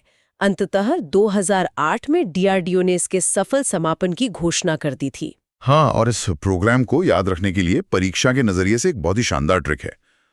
इस कार्यक्रम के अंतर्गत कुल 5 मुख्य मिसाइल प्रणालियां विकसित की गई। इन्हें याद रखने का सूत्र है पटना, PATNA। P से पृथ्वी, A से अग्नि, T से त्रिशूल, N से नाग और A से आकाश। ये सिर्फ एक शॉर्टकट नहीं है बल्कि ये भारतीय मिसाइल विकास का एक पूरा क्रमिक खाका है। चलिए इस पटना ट्रिक को एक एक करके डिकोड करते हैं और इनके पीछे की तकनीक को समझते हैं। सबसे पहले P यानी पृथ्वी। यह इस प्रोग्राम के तहत विकसित पहली मिसाइल है। तकनीकी रूप से यह एक सतह से सतह पर मार करने वाली कम दूरी की बैलिस्टिक मिसाइल है। इसका पहला ऐतिहासिक परीक्षण 25 फरवरी 1988 को श्रीहरिकोटा से किया गया था और सबसे अहम बात, यह अपने साथ परमाणु हथियार ले जाने में पूरी तरह सक्षम है। यहाँ सबसे दिलचस्प बात यह है कि पृथ्वी मिसाइल मुख्य रूप से तरल ईंधन यानी लिक्विड फ्यूल पर आधारित है। इसमें सोवियत संघ की तकनीक पर आधारित लिक्विड प्रोपल्शन ट्विन इंजन का इस्तेमाल किया गया है। अब इसका रणनीतिक प्रभाव यह है कि तरल ईंधन बहुत अधिक वाष्पशील होता है, इसलिए इसे मिसाइल में लंबे समय तक भर के नहीं रखा जा सकता। इसे लॉन्च करने से कुछ समय पहले ही मिसाइल में भरना पड़ता है। इसी कारण से ठोस ईंधन की तुलना में इसे लॉन्च करने में थोड़ा अधिक समय लगता है। तो अगर मैं इसे आसान भाषा में समझूं, तो ठोस ईंधन वाली मिसाइलें एक तरह से रेडी टू ईट या इंस्टेंट नूडल्स की तरह हैं, जिन्हें बस आग दी और काम शुरू। जबकि तरल ईंधन वाली मिसाइलों के मामले में आपको लॉन्च से पहले पूरी तैयारी करनी पड़ती है, जिसमें समय लगता है ना। बिल्कुल सटीक तुलना है। युद्ध के मैदान में समय ही सब कुछ होता है, इसीलिए बाद की मिसाइलों में ठोस ईंधन पर ज्यादा जोर दिया गया। इसके अलावा पृथ्वी के 2 और महत्वपूर्ण संस्करण हैं। पहला है धनुष, जो पृथ्वी का नौसैनिक संस्करण है। इसे युद्धपोत के डेक से दागा जा सकता है और ये असल में पृथ्वी 2 का ही स्टेबल रूप है। दूसरा है प्रद्युम्न, जिसे पैड यानी पृथ्वी एयर डिफेंस भी कहते हैं। ध्यान रहे, ये हमला करने वाली मिसाइल नहीं है, बल्कि बचाव करने वाली एक इंटरसेप्टर मिसाइल है। ढाल है। अब पटना के A पर आते हैं, यानी अग्नि मिसाइल। ये भी सतह से सतह पर मार करने वाली बैलिस्टिक मिसाइल है। शुरुआत में इसे सिर्फ एक प्रौद्योगिकी प्रदर्शक के रूप में देखा गया था, लेकिन आज ये भारत की परमाणु प्रतिरोधक क्षमता की रीढ़ है। चलिए इसे विस्तार से समझते हैं। 20 अगस्त 2025 को अग्नि 5 का परीक्षण क्यों खास था? क्योंकि इसमें MIRV यानी multiple independently targetable re entry vehicle तकनीक का इस्तेमाल हुआ। इस MRRV तकनीक को थोड़ा और सरल करते हैं। क्या हम इसे एक ऐसी डिलीवरी वैन की तरह समझ सकते हैं जो एक बार अंतरिक्ष में जाती है और फिर उसमें से कई अलग अलग पार्सल निकलते हैं जो अलग अलग शहरों या टारगेट्स पर जाकर गिरते हैं? एकदम सही। एक ही मिसाइल से कई अलग अलग लक्ष्यों को एक साथ निशाना बनाने की क्षमता दुश्मन के डिफेंस सिस्टम को चकमा दे सकती है। भारत अब यूएसए, रूस, चीन, फ्रांस और यूके के एलीट क्लब में शामिल हो गया है। इसी श्रृंखला में एक नई पीढ़ी की मिसाइल है अग्नि प्राइम। इसकी रेंज 1000 से 2000 किलोमीटर है। इसकी सबसे बड़ी विशेषता है इसका कैनिस्टराइज्ड होना। ये कैनिस्टराइज्ड होने का मतलब क्या है? इसे एक बेहद मजबूत थर्मस फ्लास्क की तरह समझ सकते हैं। मिसाइल को एक विशेष कंटेनर के अंदर सील करके रखा जाता है। इससे मिसाइल सुरक्षित रहती है, लंबी स्टोरेज मिलती है और ये वजन में हल्की होती है। इसे सीधे किसी ट्रक या ट्रेन पर रखकर कहीं भी ले जाया जा सकता है और वहीं से तुरंत लॉन्च किया जा सकता है। यह मोबिलिटी तो बहुत महत्वपूर्ण होगी। चलिए अब पटना के बाकी 3 अक्षरों TN और A की बात करते हैं। त्रिशूल, नाग और आकाश। त्रिशूल सतह से हवा में मार करने वाली कम दूरी की मिसाइल है जो कम ऊंचाई वाले लक्ष्यों के लिए है। इसके बाद है नाग, जो एक तीसरी पीढ़ी की एंटी टैंक गाइडेड मिसाइल है। इसकी खासियत इसका दागो और भूल जाओ सिद्धांत है। हाँ, ये फायर एंड फॉरगेट तकनीक बहुत एडवांस्ड है। ऑपरेटर को मिसाइल फायर करने के बाद टारगेट को ट्रैक करने की ज़रूरत नहीं होती है। नाग के हवाई संस्करण को हेलिना कहते हैं और इसी के उन्नत संस्करण को ध्रुवास्त्र नाम दिया गया है। और पटना का आखिरी अक्षर है आकाश। ये सतह से हवा में मार करने वाली मध्यम दूरी की मिसाइल है जिसकी क्षमता मल्टीपल टारगेट्स को ट्रैक करके नष्ट करने की है। इन पांचों के अलावा 2 और प्रणालियां हैं, प्रलय और पिनाका। प्रलय ठोस प्रणोदक आधारित सतह से सतह की कम दूरी वाली मिसाइल है। यह अर्ध बालिस्टिक है जो हवा में अपना रास्ता बदल सकती है और इसका पेलोड 500 से 1000 किलो तक होता है। इसे मोबाइल लॉन्चर से दागा जा सकता है। और पिनाका स्वदेशी तकनीक से विकसित एक मल्टी बैरल रॉकेट लॉन्चर है। इसका नाम भगवान शिव के धनुष पर रखा गया है और इसे पुणे की ARDE लैब ने विकसित किया है। बिल्कुल। और पिनाका का काम है दुश्मन के बड़े इलाके पर कुछ ही सेकंड्स में रॉकेटों की बारिश करना। परीक्षा के लिए ये जानना जरूरी है कि इसने पुरानी रूसी ग्रैड BM-21 की जगह ली है। जमीन की ताकत के बाद अब पनडुब्बियों और नौसेना की तकनीक की ओर बढ़ते हैं। ऐतिहासिक संदर्भ देखें तो भारत की पहली पनडुब्बी INS कलवरी थी जो 8 दिसंबर 1967 को शामिल हुई। ये सोवियत फॉक्सट्रॉट क्लास की थी, इसीलिए 8 दिसंबर को पनडुब्बी दिवस मनाते हैं। पहली परमाणु पनडुब्बी INS चक्रवन थी जिसे 1988 में सोवियत संघ से लीज पर लिया गया था और स्वदेशी निर्मित पहली पनडुब्बी INS शल्की थी। यहाँ एक रोचक तथ्य ये भी है कि शांति टेरेसा लकड़ा एशिया की पहली महिला है जो पनडुब्बी के डिजाइन से जुड़ी। और जब हम परमाणु पनडुब्बियों की बात करते हैं तो भारत की पहली स्वदेशी परमाणु पनडुब्बी INS अरिहंत है जो K-15 सागरिका मिसाइल दाग सकती है। दूसरी INS अरिघात है। परीक्षा के दृष्टिकोण से SSBN का फुल फॉर्म महत्वपूर्ण है, शिप सबमर्सिबल बैलिस्टिक न्यूक्लियर। इस गुप्त प्रोग्राम का कोड नेम ATV यानी एडवांस्ड टेक्नोलॉजी वेसल है और जो K सीरीज मिसाइलें हैं उनका नाम डॉक्टर कलाम पर रखा गया है। ब्लू वाटर नेवी बनने के लिए इन परमाणु पनडुब्बियों की आवश्यकता क्यों होती है? क्योंकि ब्लू वाटर नेवी का मतलब है गहरे समुद्र में दूर तक अपनी ताकत दिखाना। परमाणु पनडुब्बियां महीनों तक पानी के नीचे रह सकती हैं, जो उन्हें एक बेहतरीन सेकंड स्ट्राइक कैपेबिलिटी देती है। तकनीकी विशेषताओं में AIP यानी एयर इंडिपेंडेंट प्रोपल्शन का जिक्र आता है। ये पनडुब्बी को सतह पर आए बिना लंबे समय तक पानी में रहने की शक्ति देता है। इसके अलावा वरुणास्त्र हमारा स्वदेशी हैवी वेट टार्पीडो है और पनडुब्बियों से संचार के लिए तमिलनाडु में INS कट्टाबोम्मन VLF स्टेशन है। एक खास बात, INS सिंधुध्वज एकमात्र पनडुब्बी थी जिसे इनोवेशन अवार्ड मिला था, जो अब सेवा मुक्त हो चुकी है। लेकिन अभी सबसे अहम प्रोजेक्ट 75 है। हाँ, प्रोजेक्ट 75। इसका उद्देश्य डीजल इलेक्ट्रिक अटैक पनडुब्बियों का स्वदेशी निर्माण करना है। ये फ्रांसीसी स्कॉर्पिन क्लास पर आधारित है। सहयोगी फ्रांस की नेवल ग्रुप है और निर्माण मुंबई के MDL में हो रहा है। कुल 6 पनडुब्बियां हैं। इसकी ट्रिक है KKKVVV। पहला K INS कलवरी है जो टाइगर शार्क पर नामित है। दूसरा KINS खंडेरी है जो मराठा द्वीप किले पर नामित है। तीसरा KINS करंज है। फिर V शुरू होता है। पहला V INS वेला। दूसरा VINS वागीर जिसे सैंड शार्क कहते हैं। और छठा तथा अंतिम है INS वाघिशीर। अगर हम इसे बड़े संदर्भ में देखें तो इनमें SM-39 एक्सोसेट मिसाइलें हैं। भविष्य में इनमें DRDO का AIP सिस्टम लगेगा और इनमें स्टील्थ तकनीक है। P-75I इसका अगला चरण है जिसमें AIP युक्त 6 और पनडुब्बियां बनेंगी। अब रक्षा प्रौद्योगिकी से आगे बढ़कर जैव प्रौद्योगिकी और बायो इकोनॉमी की तरफ चलते हैं। इंडिया बायो इकोनॉमी रिपोर्ट 2025 के आंकड़े बताते हैं कि 2014 के $10 बिलियन से बढ़कर यह 2024 में $165.7 बिलियन हो गई है। 2030 का लक्ष्य $300 बिलियन है। ये जीडीपी में 4.25% का योगदान दे रही है। हालांकि भारत का R&D खर्च जीडीपी का 1% से भी कम है। फिर भी कई प्रमुख पहलें हो रही हैं, जैसे उन्नति मिशन जो अपशिष्ट से नवीकरणीय ईंधन बनाता है, बायो एनवायरोटेक का सिस्टम सुएर में हाइड्रोजन सल्फाइड कम करता है, बिराग द्वारा बायोफार्मा इग्निशन ग्रांट के तहत स्टार्टअप्स को 18 महीने के लिए 50 लाख रुपए मिलते हैं। छत्तीसगढ़ में बायो फोर्टिफाइड चावल से किसानों की आय में 40 से 50% की वृद्धि हुई है। एक्सियोम 4 और गगनयान में अंतरिक्ष जैव प्रौद्योगिकी का उपयोग हो रहा है और मोहाली के नाबी में national speed breeding crop facility बनी है। बायोरेमीडिएशन भी बहुत अहम है। इसका मतलब है जीवित जीवों जैसे बैक्टीरिया या कवक द्वारा विषैले प्रदूषकों को हानिरहित बनाना। इसके 2 प्रकार हैं, इन सीटू और एक्स सीटू। इन सीटू मतलब सीधे उसी स्थान पर इलाज करना, जैसे समुद्र में तेल फैलने पर वही बैक्टीरिया डालना। बिल्कुल। और एक्स सीटू में संदूषित मिट्टी या जल को निकालकर किसी नियंत्रित स्थान पर ले जाकर उपचार किया जाता है। अब आनुवंशिकी, जीनोम और क्रिस्पर पर आते हैं।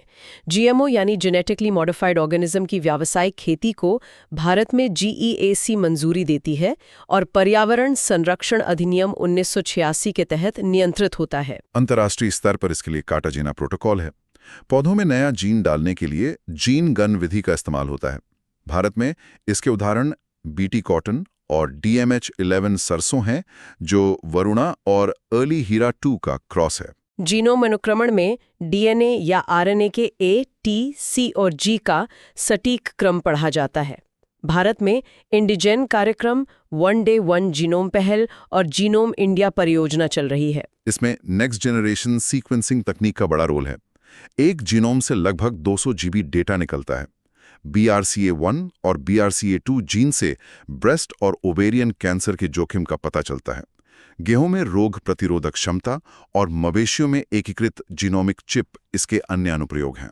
जीन एडिटिंग में CRISPR-Cas9 बहुत चर्चा में है। Cas9 एक एंजाइम है जो कैंची की तरह DNA काटता है। यहाँ सोमैटिक और जर्मलाइन का अंतर स्पष्ट होना चाहिए। सोमैटिक एडिटिंग त्वचा या रक्त में होती है जो अगली पीढ़ी में नहीं जाती, जबकि जर्मलाइन एडिटिंग भ्रूण में होती है जो भावी पीढ़ियों में जाती है। उदाहरण के लिए भारत के जीनोम एडिटेड चावल जैसे DRR चावल 100, जिसे कमला भी कहते हैं, और पूसा DST चावल। इसके अलावा ZFN और टैलेंस भी अन्य जीन एडिटिंग तकनीकें हैं। डी एक्सटिंक्शन का एक बड़ा उदाहरण कोलोसल बायोसाइंसेज द्वारा विलुप्त डायर वुल्फ को जीवित करने का प्रयास है, और नासा अंतरिक्ष में DNA रिपेयर प्रयोग कर रहा है। अब अगला टॉपिक देखते हैं। इस सत्र में हम विज्ञान और प्रौद्योगिकी के 4 अत्यंत महत्वपूर्ण विषयों पर चर्चा करेंगे। नैनो प्रौद्योगिकी, आनुवंशिक रूप से संशोधित जीव जिन्हें हम GMO कहते हैं, भारत का परमाणु ऊर्जा कार्यक्रम और अंत में बौद्धिक संपदा तथा डिजिटल अधिकार। तो नैनो प्रौद्योगिकी से शुरुआत करते हैं। इसकी एक मानक परिभाषा है कि यह विज्ञान की वो शाखा है जहां 1 से 100 नैनोमीटर के स्तर पर परमाणुओं और अणुओं में हेरफेर किया जाता है। सही कहा, लेकिन उम्मीदवारों के मन में अक्सर ये सवाल आता है कि यह 1 नैनोमीटर आखिर होता कितना है? हाँ, इसे विजुअलाइज करना थोड़ा मुश्किल है। देखिए, इसे समझने के लिए छात्रों को एक सरल उदाहरण दिमाग में रखना चाहिए। इंसान के सिर का एक बाल लगभग 80,000 से 1 लाख नैनोमीटर मोटा होता है। बाप रे, मतलब 1 नैनोमीटर 1 मिलीमीटर का 100 मिलियनवां भाग हो गया। बिल्कुल, लेकिन यहाँ जो बात सबसे ज्यादा ध्यान देने योग्य है वह केवल इसका छोटा आकार नहीं है। सबसे महत्वपूर्ण वैज्ञानिक तथ्य ये है कि जब हम पदार्थों को इतने सूक्ष्म स्तर पर ले जाते हैं तो उनके भौतिक और रासायनिक गुण पूरी तरह बदल जाते हैं। जी, उनका surface area to volume ratio यानी सतह के क्षेत्रफल और आयतन का अनुपात बहुत अधिक बढ़ जाता है। और साथ ही क्वांटम प्रभाव भी हावी हो जाते हैं। एकदम सही। इसका सीधा सा अर्थ ये है कि जो सोना हमें सामान्य रूप से पीला और चमकदार दिखता है, वह नैनो स्तर पर लाल या बैंगनी रंग का दिखाई दे सकता है। यह बिंदु परीक्षाओं के लिए बहुत अहम है, किसी पदार्थ की मजबूती या ऊष्मा सहने की क्षमता भी नैनो स्तर पर एकदम अलग व्यवहार करती है। और उत्पत्ति के आधार पर हम इन्हें 2 श्रेणियों में बांटते हैं। प्राकृतिक नैनो पदार्थ जो भूपर्पटी में मौजूद है और कृत्रिम जो हम प्रयोगशालाओं में बनाते हैं। और इन्हीं कृत्रिम नैनो पदार्थों के कई विशिष्ट अनुप्रयोग हैं। परीक्षाओं में सीधे तौर पर इनके उपयोग पूछे जाते हैं। कैंसर के इलाज में हो रहा है। मैं चाहूंगा कि आप छात्रों को इसकी कार्यप्रणाली बताएं। मैं स्पष्ट करना चाहूंगी कि सामान्य कीमोथेरेपी में दवा पूरे शरीर में जाती है और स्वस्थ कोशिकाओं को भी नुकसान पहुंचाती है, जो कि बहुत दर्दनाक होता है। जी। लेकिन नैनो शेल्स बहुत ही सूक्ष्म सोने या सिलिका के कण होते हैं। इन्हें इस तरह डिजाइन किया जाता है कि ये सीधे केवल कैंसर वाले ट्यूमर तक पहुंचे। और फिर इन पर बाहर से इंफ्रारेड लाइट डाली जाती है। बिल्कुल, जिससे ये गर्म हो जाते हैं और सिर्फ कैंसर कोशिकाओं को नष्ट कर देते हैं। स्वस्थ कोशिकाएं सुरक्षित रहती हैं। इसके अलावा घाव की पट्टियों और वाटर प्यूरिफायर में एंटीबैक्टीरियल नैनो सिल्वर का उपयोग भी तो हो रहा है। चांदी सदियों से अपने एंटीबैक्टीरियल गुणों के लिए जानी जाती है, लेकिन नैनो स्तर पर यह कीटाणुओं को मारने में कई गुना अधिक प्रभावी हो जाती है। अगर हम कृषि क्षेत्र की बात करें तो हाल ही में इफ्को का नैनो यूरिया बहुत चर्चा में रहा है। नैनो यूरिया तो कृषि क्षेत्र का गेम चेंजर है। परीक्षा के लिए तथ्य बहुत महत्वपूर्ण है कि नैनो यूरिया की केवल 500 मिलीलीटर की बोतल 45 किलोग्राम की पारंपरिक यूरिया की बोरी के बराबर काम करती है। ऐसा इसलिए संभव है क्योंकि इसके कण इतने छोटे होते हैं कि पत्तियों पर स्प्रे करने से पौधे उन्हें पूरी तरह सोख लेते हैं। जी, जिससे मिट्टी और भूजल का प्रदूषण भी कम होता है। और इलेक्ट्रॉनिक्स में भी हम क्वांटम डॉट्स का इस्तेमाल देख रहे हैं स्मार्ट स्क्रीन्स में। और कंप्यूटर प्रोसेसर में जो नैनो चिप्स लग रही हैं उनका आकार 5 नैनोमीटर से भी कम हो गया है। रक्षा क्षेत्र में भी स्टेल्थ टेक्निक बहुत रोचक है। लड़ाकू विमानों पर एक विशेष नैनो पेंट लगाया जाता है जो रडार की तरंगों को सोख लेता है। यानी रडार स्क्रीन पर विमान दिखाई नहीं देता। और सैन्य उपयोग के लिए लिक्विड बॉडी आर्मर भी बन रहा है। इसमें सिलिकॉन डाइऑक्साइड के नैनो कणों को एक तरल पॉलीमर में मिलाया जाता है, जो गोली लगने पर मिलीसेकंड में कठोर होकर बुलेट प्रूफ जैकेट बन जाता है। साथ ही ऐसी बैटरियां बन रही हैं जो 10 गुना तेजी से चार्ज हो सकती हैं। पर्यावरण में भी लोटस इफेक्ट वाली सेल्फ क्लीनिंग कोटिंग है, जहां नैनो उभारों के कारण पानी सतह पर टिक नहीं पाता। और जल शोधन में बनारस हिंदू विश्वविद्यालय का शोध बहुत अहम है। BHU के वैज्ञानिकों ने कार्बन नैनो ट्यूब फिल्टर विकसित किए हैं, जो पानी से सूक्ष्म प्रदूषकों को हटा सकते हैं। और झील के पानी में पारा आयन का पता लगाने में भी इसका इस्तेमाल हो रहा है। आपने कार्बन नैनो ट्यूब का जिक्र किया। छात्रों को कार्बन आधारित नैनो पदार्थों पर विशेष ध्यान देना चाहिए। हाँ, कार्बन नैनो ट्यूब या CNT स्टील से 100 गुना अधिक मजबूत है और इसका वजन स्टील के छठे हिस्से के बराबर है। इसे ऐसे विजुअलाइज करें कि इंसान के बाल से भी पतले धागे से एक कार लटका दें और वो न टूटे। अद्भुत। और कार्बन का एक और अपरूप है ग्राफीन। 2004 में आंद्रे गियम और कॉन्स्टेंटिन नोवोसेलोव ने इसकी खोज की थी, जिसके लिए उन्हें 2010 में नोबेल पुरस्कार मिला था। ग्राफीन कार्बन परमाणुओं की सिर्फ एक परमाणु जितनी मोटी परत है, मधुमक्खी के छत्ते जैसी संरचना में। जी, ये स्टील से 200 गुना ज्यादा मजबूत है और बेहतरीन सुचालक है। और ये प्रकाश का केवल 2.3% ही अवशोषित करता है, यानी ये लगभग पारदर्शी है। इसी कारण ये टच स्क्रीन के लिए आदर्श है। और इसी नवाचार को बढ़ावा देने के लिए केरल में India innovation centre for graphene की स्थापना की गई है। भारत की स्थिति की बात करें तो विज्ञान और प्रौद्योगिकी विभाग के अनुसार नैनो विज्ञान प्रकाशन में हम दुनिया में 3रे स्थान पर हैं। इसकी शुरुआत 9वीं पंचवर्षीय योजना में हुई थी।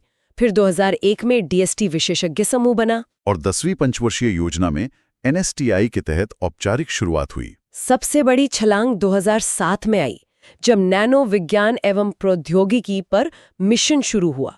और प्रमुख हस्तियों में डॉक्टर CNR राव का नाम सर्वोपरि है, जिन्हें भारतीय नैनो टेक्नोलॉजी का जनक कहा जाता है।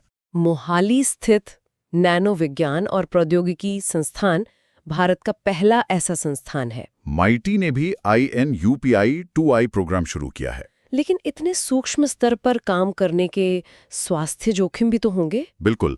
नैनोकण सांस या त्वचा के जरिए रक्त में प्रवेश कर सकते हैं। कोबाल्ट और क्रोमियम के नैनोकण फाइब्रोब्लास्ट कोशिकाओं को नुकसान पहुंचा सकते हैं, जो हमारे ऊतकों और त्वचा के लिए कोलेजन बनाती हैं। जी। चलिए, निर्जीव पदार्थों से अब जैविक दुनिया में चलते हैं।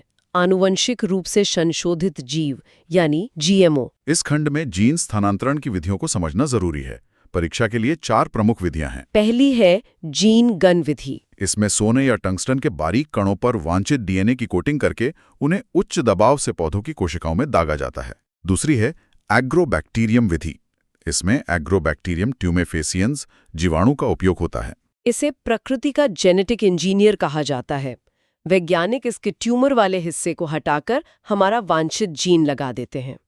तो ये बीमारी के बजाय काम का जीन पौधे में डाल देता है। तीसरी विधि है इलेक्ट्रोपोरेशन, जिसमें इलेक्ट्रिक पल्स से कोशिका में छेद बनाए जाते हैं ताकि डीएनए अंदर जा सके।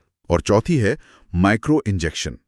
इसमें सीधे कांच की बारीक सुई से डीएनए को कोशिका के केंद्रक में इंजेक्ट किया जाता है। भारत में जीएमओ से जुड़े विवादों में बीटी बैंगन प्रमुख है, जिसे 2009 में जीईएसी द्वारा मंजूरी मिली थी, लेकिन विरोध के कारण रोक लगानी पड़ी। अंतर्राष्ट्रीय स्तर पर बीटी मक्का से मोनार्क तितलियों को होने वाले नुकसान की आशंका भी एक बड़ी पर्यावरणीय चिंता रही है। अब ऊर्जा सुरक्षा की बात करते हैं। भारत का परमाणु ऊर्जा इकोसिस्टम। परमाणु ऊर्जा विभाग सीधे प्रधानमंत्री के अधीन है। वर्तमान क्षमता 8.18 गीगावाट है और लक्ष्य 2031-32 तक 22.48 गीगावाट करना है। इसके लिए स्मॉल मॉड्यूलर रिएक्टर या एसएमआर पर ध्यान दिया जा रहा है। 2025-26 के बजट में परमाणु ऊर्जा मिशन की घोषणा हुई है, जिसका लक्ष्य 2033 तक 5 स्वदेशी एसएमआर विकसित करना है। इनकी क्षमता लगभग 300 मेगावाट इलेक्ट्रिक होती है और ये आकार में पारंपरिक रिएक्टरों से 1/3 होते हैं। और इनमें निष्क्रिय सुरक्षा प्रणालियां होती हैं, जो दुर्घटना की स्थिति में बिना मानवीय हस्तक्षेप के रिएक्टर बंद कर सकती हैं। अब भारत के 3 चरण परमाणु ऊर्जा कार्यक्रम को समझते हैं, जो डॉक्टर होमी भाभा ने परिकल्पित किया था। ये इसलिए जरूरी है क्योंकि भारत में यूरेनियम कम है, लेकिन थोरियम का दुनिया का सबसे बड़ा भंडार हमारे पास है। लेकिन थोरियम सीधा परमाणु ईंधन नहीं है। ये फिसाइल नहीं है, बल्कि फर्टाइल है। मतलब पहले थोरियम को ऊर्जा देने वाले पदार्थ में बदलना होगा। इसीलिए 3 चरण बनाए गए। Stage 1 pressurised heavy water reactor पर आधारित है। इसमें प्राकृतिक यूरेनियम ईंधन है और भारी पानी मंदक है। इस चरण के प्रयुक्त ईंधन की रीप्रोसेसिंग से प्लूटोनियम मिलता है और यही प्लूटोनियम स्टेज 2 में फास्ट ब्रीडर रिएक्टर में ईंधन का काम करता है। इसी दूसरे चरण में थोरियम की एंट्री होती है। प्लूटोनियम के विखंडन से न्यूट्रॉन थोरियम से टकराकर उसे यूरेनियम 233 में बदल देते हैं, जो कि एक बेहतरीन परमाणु ईंधन है। और अंत में स्टेज 3 जो पूरी तरह थोरियम आधारित रिएक्टर होगा। इसमें हम थोरियम और यूरेनियम 233 का एक साथ उपयोग करेंगे। अब इन सभी नवाचारों को कानूनी सुरक्षा देने की बात करते हैं। बौद्धिक संपदा अधिकार और डिजिटल अधिकार। छात्रों को 4 मौलिक अवधारणाएं स्पष्ट होनी चाहिए। पहला, कॉपीराइट, जो रचनात्मक कृतियों को सुरक्षा देता है। यह विचार को नहीं, अभिव्यक्ति को सुरक्षित करता है। दूसरा है पेटेंट, जो आविष्कार के लिए होता है।